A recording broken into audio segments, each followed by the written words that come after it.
Caitlin Clark off the team and put Taurasi on, then because of age, it would prevent Caitlin Clark from ever matching or breaking Diana Taurasi's record. And I think Cheryl Reeve and the committee, my opinion, did that shit on purpose. I believe it. Well, Christine Brennan's book came out today, and guess what?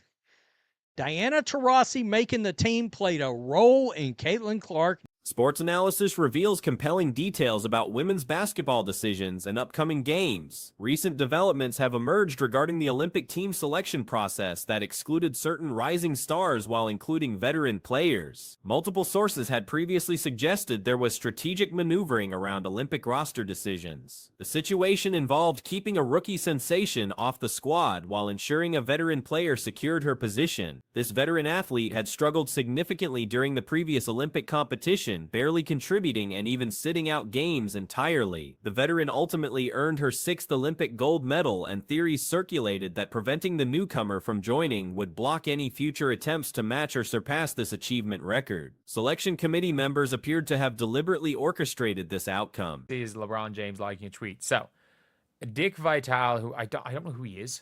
I'm going to be honest, I have no idea who he is. Like, he is a sports commentator. Sportscaster, where it was, what was he doing? So he was, okay, so he's a NBA head coach. So clearly he has worked with ESPN. So yeah, so he's an ESPN guy. So recent publication of Christine Brennan's book has confirmed these suspicions. The veteran's inclusion on the roster directly influenced the rookie's exclusion from the Olympic team. This revelation validates earlier speculation about the decision-making process behind team selections. However, positive developments have emerged regarding the young player's return to action. Team officials have announced that barring any setbacks, the star player will participate in tomorrow's matchup against the Golden State Valkyries. This return generates significant excitement, particularly since the previous encounter with this opponent occurred during inconvenient late-night hours on the West Coast, making live viewing difficult for many fans. The upcoming game is scheduled for midday, though the reasoning behind this unusual timing remains unclear. Not making it. How about that? Before we jump into that, we got some good news. How about some good news? Stephanie White right here from Chloe Peterson. Barring any regression, Caitlin Clark will be available tomorrow against the Golden State Valkyries. I'm looking forward to this game. Not just because Caitlin's coming back, because that last Valkyries game was played, it's on the West Coast, and the returning player has shared thoughts about rejoining team activities. When asked about recent experiences leading to tomorrow's contest, she expressed enthusiasm about resuming play alongside teammates and getting back into competitive rhythm. She acknowledged uncertainty about playing time but emphasized her commitment to competing intensely when given opportunities. The player noted that facing this particular opponent would require constant movement and awareness, demanding high energy levels. She admitted that watching games from the sidelines for weeks had been challenging and expressed genuine excitement about returning to action. Coaching staff has indicated reluctance toward minute restrictions, though the player anticipates receiving substantial playing time, possibly in the upper 20s range. Her actual minutes will depend on physical condition, game flow, and team requirements. She feels physically prepared but intends to avoid overexertion while positioning herself well for future games. Apparently, like I said, saying anything positive about Dick Vitale shows your true colors. I'm like, I don't know who he is. I don't care. People make takes. People make takes all the time, and at the end of the day, I don't think people should be out there policing who people can like Instagram posts of, let's be real. But the thing is, absolute pure jealousy. The WNBA players voted Caitlin Clark the 9th best guard. Someday, they will realize what she has done for all the players in the league.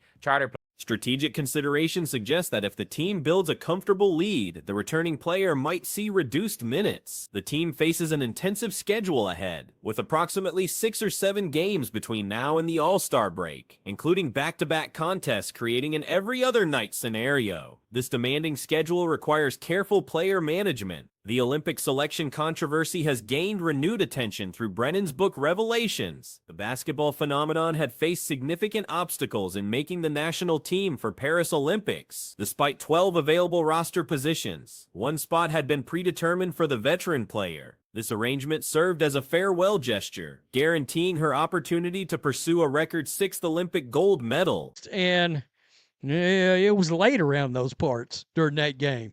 So I had to get up the next morning and just watch it, and it's not the same as watching it live. This game tomorrow is at, I almost said effing noon tomorrow, I think it is. Why is it at noon? I'm sure there's some kind of in-city reason, cause, something that's doing that. I don't know what it is. You guys tell me in the comments section. So, Caitlin Clark had Breaking this record would require extraordinary longevity, with calculations suggesting the young player would need to compete until approximately age 48 to have realistic chances. The predetermined arrangement effectively left only 11 spots open for genuine competition. The veteran was considered untouchable unless seriously injured, and would have participated even with minor injuries requiring limited playing time. At the time of Olympic selection, the rookie was averaging impressive statistics: 16.8 points, 5.3 rebounds, and 6.3 assists per game through 16 contests. Her exclusion sparked widespread controversy and fueled speculation that established players resented the attention she was receiving. The book revealed additional concerns from the selection committee about potential fan reactions to limited playing time during Olympics. They will realize what she has done for all the players in the league. Charter planes, increase in salary, sold out crowd, improved TV ratings, and LeBron James likes to post. LeBron James likes to post. And I think, in my opinion, okay, I'm scrolling through my bookmarks.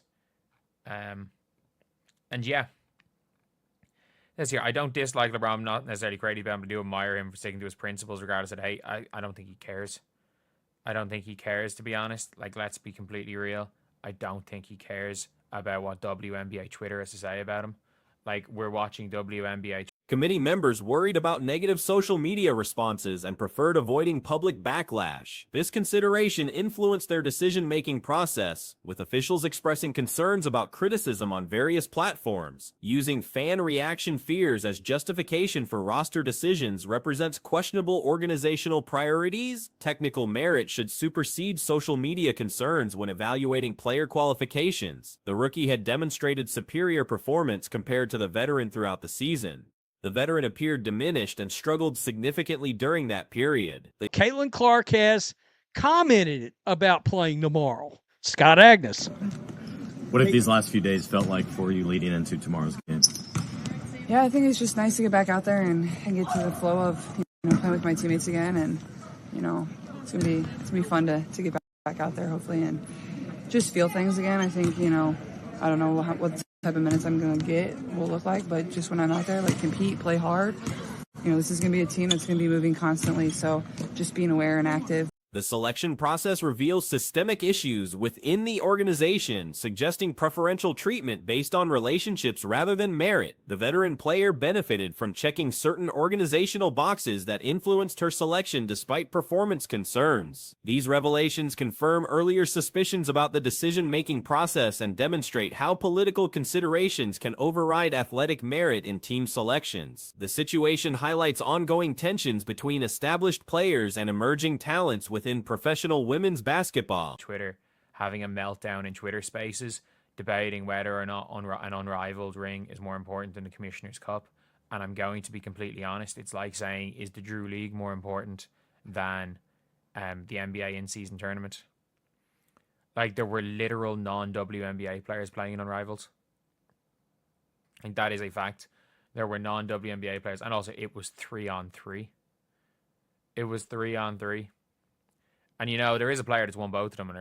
The women's basketball community has erupted in heated debate following LeBron James' social media endorsement of a post defending Caitlin Clark. Critics within certain WNBA fan circles have launched fierce attacks against the NBA superstar, accusing him of bias for supporting Clark while not promoting Angel Reese, who has previously posted negative content about James. James's decision to engage with Dick Vitale's tweet has intensified existing tensions. Vitale, a longtime ESPN broadcaster and former basketball coach, criticized the WNBA Players Association for ranking Clark as only the 9th best guard despite her revolutionary impact on women's basketball. The post highlighted Clark's role in securing charter flights, boosting player salaries, filling arenas, and dramatically improving television ratings across the league. Bring energy. I think that's obviously hard. Sitting out and watching for a few weeks, so I'm definitely excited to get back out there. Steph said yesterday you're not a fan of minutes restrictions. How do you anticipate all that actually going when you play with it? Yeah, I hope to play a decent amount, maybe upper 20s. I guess it just depends how I feel and how the game goes and, what the team needs as well. But, I feel pretty good, but probably going to try not to overdo it as well and put myself in a good position moving forward. The controversy reveals James's active monitoring of social media discussions. His awareness of criticism directed toward him appears to reinforce his commitment to publicly supporting Clark. This creates a reinforcing cycle where attacks on James lead to stronger advocacy for Clark, which generates additional backlash from her opponents within the WNBA ecosystem. Some online discussions have reached extreme levels with accusations questioning James's character and motivations. One widely circulated post with thousands of engagements labeled James as having ulterior motives simply for endorsing Vitale's message. These reactions demonstrate the polarized nature of current debates surrounding Clark's place in women's basketball. Just won both of them, and her name is Lexi Hull. But goats recognize goats. This is why y'all crying because LeBron liked this post. Yep. There is a tweet I saw with 25,000 likes saying LeBron is anti-black because he liked this tweet. No, because if you guys don't know, you can wind back the clock to 2003. You can turn back the clock to 2003, and you guys can see.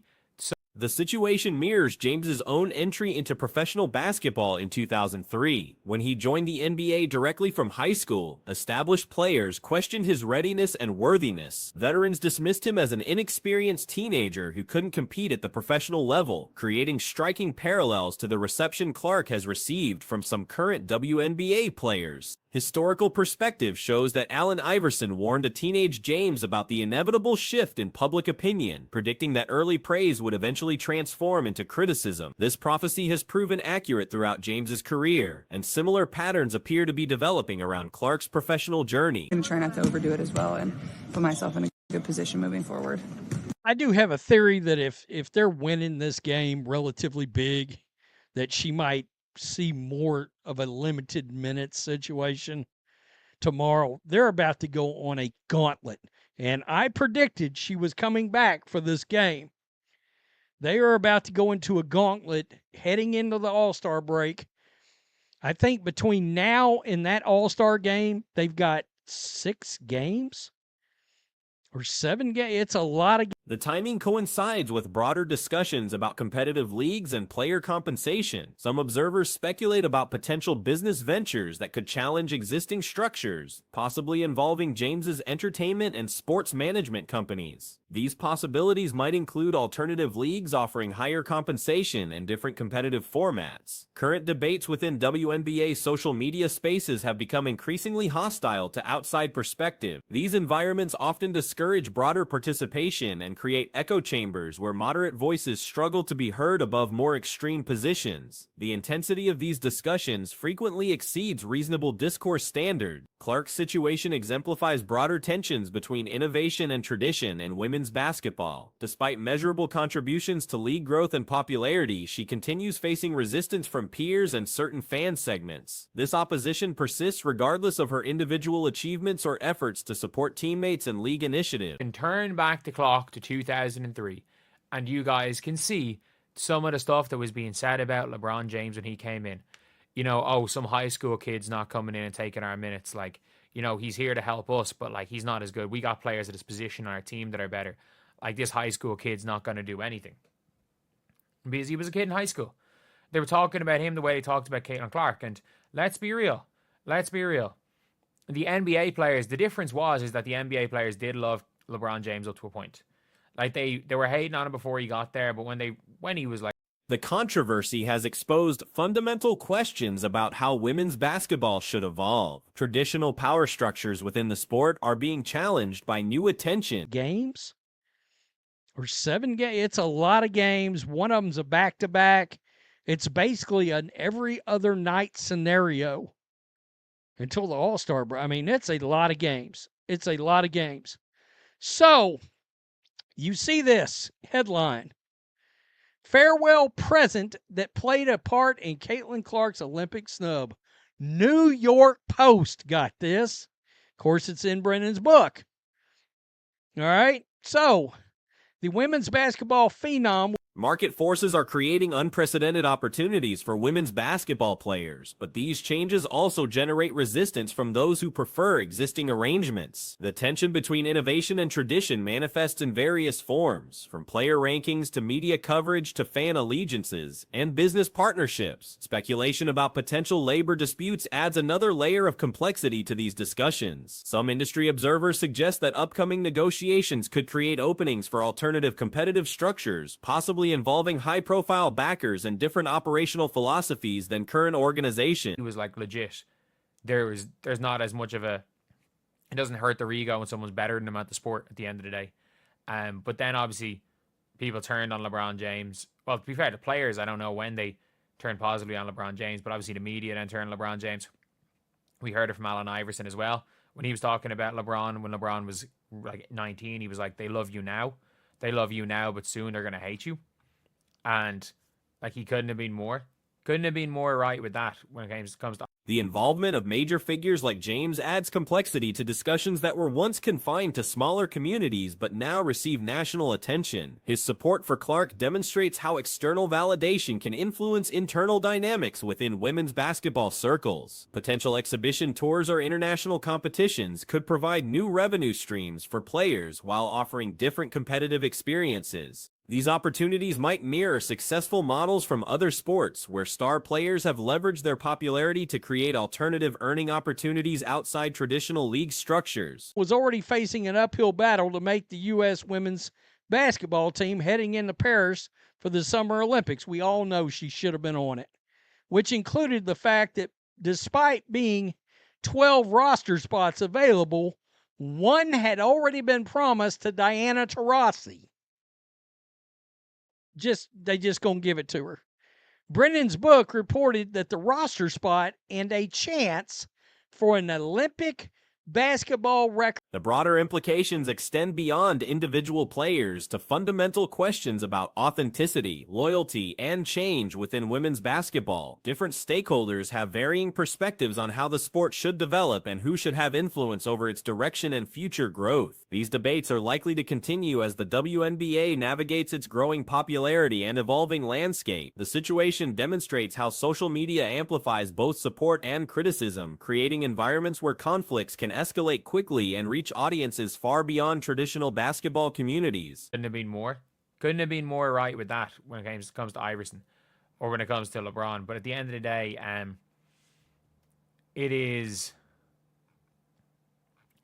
it's one of those things where like LeBron, I said this a year ago, and I'm like, LeBron is probably the only person who has had it in this specific way, has had it similar to Caitlin Clark. Because he came up in that era where, you know, it kind of like came up during the.